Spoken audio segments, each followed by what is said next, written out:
11 محرم کے دن اس ظالموں نے بیویوں کو قید کر کے کربلا کے میدان سے گزارا۔ انہوں نے علی کی بیٹیوں کے ہاتھ زیر پشت گردن کے ساتھ باندھ دیے اور امام سجاد کے ہاتھوں میں ہتھ کڑیاں، پیروں میں بیریاں، گلے میں توپ۔ انہوں نے علی کی بیٹیوں کو بن پالان اونٹوں پہ سوار کیا نہیں، علی کی بیٹیاں خود سوار ہوئیں۔ اللہ جانے کیسے ہوئی ہوگی وہ بیٹی جو مدینے سے چلی ہے نا، علی کی بیٹی۔ 18 بنی ہاشم کی کنات لگی ہے۔ حویلی زہرا سے علی کی بیٹی زینب نے پہلا قدم رکھا۔ 18 بنی ہاشم کی کتار لگی، 18 چاند جیسے چہروں کو دیکھا۔ علی کی بیٹی نے پہلا قدم رکھا، ادھر علی اکبر آئے، ادھر سے قاسم آئے، ادھر سے اون محمد آئے۔ علی کی بیٹی بیٹوں کا سہارا لے کر 4 قدم چلی ہے۔ 4 قدم چلی، امام حسین کے چہرے مبارک کو دیکھا۔ امام حسین نے جب دیکھا نا بہن کی طرف، تو بہن کے چہرے پر موت کی سردی چھا رہی ہے۔ رو کے کہتی ہے، حسین مجھے بتاؤ مجھے اور کتنا چلنا ہے؟ حسین میں زینب تھک گئی ہوں۔ ادھر عباس کی کانوں میں علی کی بیٹی کا یہ جملہ آیا۔ عباس رو کے تڑپ کے کہتا ہے، مولا علی کی بیٹیوں کو شام کے سفروں میں نہ لے کے جاؤ، مولا یہ سفر نہیں کر سکتی، مولا آپ نے کہا ہے کہ زینب کی پاک چادر کے بغیر دین نہیں بستا، مولا ایک کام کریں، پاک بی بی کی چادر لیں اور رقیہ کو دیں، جہاں کبھی سفر میں کوئی پوچھے گا علی کی بیٹی کون سی ہے تو رقیہ زینب بن کے سارے ظلم برداشت کر لے گی۔ امام نے فرمایا، نہیں عباس، اس نے دینے ہیں خطبے، عباس اس نے شریعت مصطفیٰ کو بچانا ہے۔ اللہ جانے کیسے سوار ہوئی اونٹ پہ، وہ وقت تھا اور آج ایک یہ سفر، بن پالان اونٹوں پہ علی کی بیٹیاں، علی کی زخمی بیٹیاں اونٹوں پہ سوار ہوئی، ہاتھ بندھے ہیں، سر پر چادر نہیں ہے، بالوں سے اور خاک شفا سے پردہ کر کے چلی ہے کربلا کے میدان سے۔ اس ظالم نے کہا، ظلم کی انتہا دیکھنا، اس نے کہا کہ یہ قافلہ کربلا کی زمین سے گزارو، وہاں سے گزارو جہاں ان کے بیٹے اور بھائی ذبح کیے گئے ہیں۔ مومنو، جب یہ قافلہ کربلا کی زمین سے گزرا نا، تو یہ چاہتا تھا کہ علی کی بیٹیاں میری منتیں کریں گی کہ ہمیں اپنے پیاروں کی لاشوں سے کچھ بین کرنے دو، کچھ وقت یہاں گزارنے دو۔ اس ظالم نے جب دیکھا نا کہ یہ قافلہ تو بڑی خاموشی کے ساتھ کربلا کی زمین سے گزر رہا ہے، اس نے کہا، سجاد اپنی ماں اور پھوپھیوں کو بولو اپنے بیٹوں اور بھائیوں کی لاشوں پہ ایک ایک بین کر لیں۔ ادھر اس نے یہ حکم دیا، ادھر علی کی زخمی بیٹیوں نے اونٹ کے رکنے کا انتظار نہیں کیا۔ علی کی زخمی بیٹیوں نے اپنے آپ کو چلتے اونٹوں سے کربلا کی زمین پر گرایا۔ تاریخ لکھتی ہے، ایسے گری ہیں علی کی بیٹیاں چلتے اونٹ سے جیسے غازی بن ہاتھوں بن بازوؤں گھوڑے کی زین سے زمین پر آیا۔ ہر بیٹی، ہر ماں اپنے اپنے بھائیوں بیٹوں کے لاشوں پہ گئی۔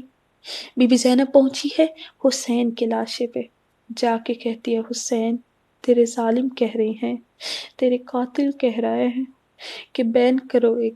حسین حق تو بنتا ہے آج میں ان کا کروں جنہوں نے جو تم پر قربان ہوئے۔ حسین آج حق بنتا ہے میں جو ان کا کروں۔ حسین حق بنتا ہے میں سعید کا کروں۔ حسین حق تو آج ان کا بنتا ہے میں حر کا بین کروں۔ حسین جنہوں نے تم پر اپنی جان فدا کی۔ امام حسین کی آواز آئی، زینب کرو۔ بی بی کہتی ہے، حسین بین کرنا ہے ایک۔ حسین بتاؤ میں کس کا کروں؟ اپنی مرضی کا کوئی ایک بین بتاؤ، میں وہ کرتی ہوں۔ امام کی آواز آئی، علی کی زخمی بیٹی اپنی مرضی، جو مرضی کر لو۔ بی بی رو کے کہتی ہے، حسین بہنوں کی مرضیاں ختم نہیں ہوتی۔ حسین قیامت آ جائے مجھ سے پوچھتے رہو، میری مرضیاں ختم نہیں ہوں گی۔ حسین میں نے کرنا ایک ہے۔ حسین اگر ایک سے زیادہ کیا تو وہ میرا بیمار سجاد کھڑا ہے، اس پہ ہونا ہے ظلم۔ امام فرماتے ہیں، اچھا زینب اگر بین کرنا چاہتی ہو تو کہو نا میرا نواب حسین، میرا سردار حسین، میرا بادشاہ حسین۔ علی کی بیٹی رو کے فرماتی ہے حسین پھر اٹھنا، دیکھنا بادشاہوں کی بہنیں ایسی ہوتی ہیں، حسین دیکھنا سردار کی بہنیں ایسی بندے بازوں، حسین بن چادر ایسی ہوتی ہے۔ نہیں پڑتی سارا۔ علی کی زخمی بیٹیوں کو اٹھایا نہیں گیا، نہ خود اٹھی ہیں لاشوں سے، اٹھائی گئی ہیں۔ تاریخ لکھتی ہے علی کی بیٹیوں کو اس طریقے سے اٹھایا گیا ہے کہ ہر بی بی زخمی ہو گئی، ہر بی بی کے لباس کا رنگ تبدیل ہو گیا۔ 72 جنازے چھوڑ کر علی کی زخمی بیٹیاں کربلا کے تنہا صحرا کو چھوڑ کر جا رہی ہیں شام۔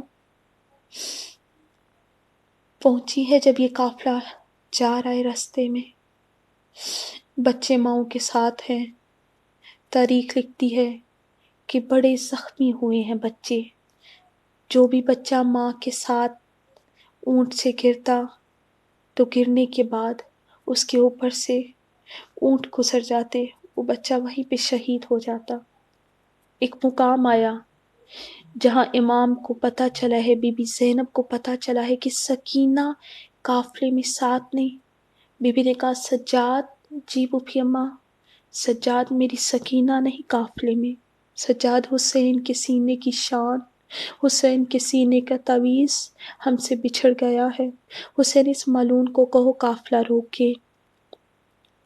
ادھر امام نے کہا یزید ملعون، قافلہ روکو، ہمارے بچے گر گیا ہے۔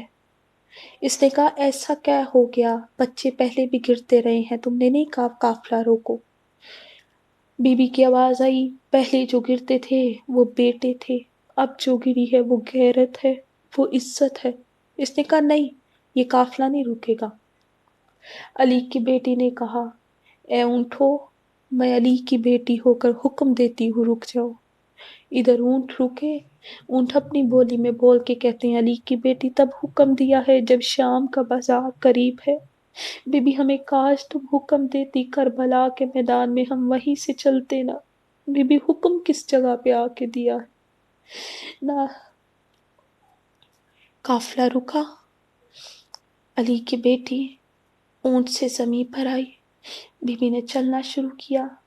جب بی بی گئی ہے نا سکینہ کے قریب تو دیکھا ہے کہ ایک پردے میں بی بی ہے، سکینہ کو گود میں لے کر بیٹھی ہوئی ہیں اور پیار کر رہی ہیں۔ بی بی زینب قریب جا کر کہتی ہیں اے عورت تم کون ہو جو میری بیٹی کے ساتھ پیار کر رہی ہو؟ بی بی فرماتی ہیں زینب پہچان، میں تیری ماں زہرا۔ بی بی رو کے کہتی ہے اماں، اماں ہم اجڑ گئے۔ بی بی سکینہ کو لیا، یہ قافلہ پہنچا